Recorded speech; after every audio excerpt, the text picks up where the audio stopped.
taxaw ci li nga xamante ni mooy combat bi aar li nga xamante ni moom mooy projet pro bi waaye yet bañ a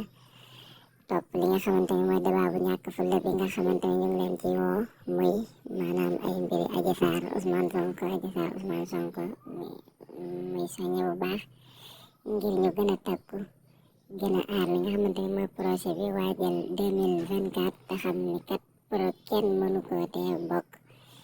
Macky Sall day organiser ay élection ci nii wala ci naa képp ku bëgg bokk incha allah kon bu ko defee rek patriote yi ñu teggandoo ko xam ne toogaay moom amatul ndax président Ousmane Sonko jël na lépp delloo leen ko xam leen ni kat yéen yéen a dooleem te comme combat bi nekk na combat boo xamante ni nee na bakkanam la ci teg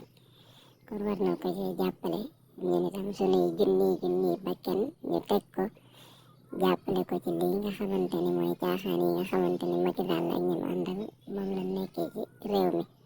mi ñu aar bu baax a baax ki nga xamante ni mooy pro di président Ousmane Sonko ci li nga xamante ni mooy projet bi leen jaajëfal bu baax a baax leen jëf les patriotes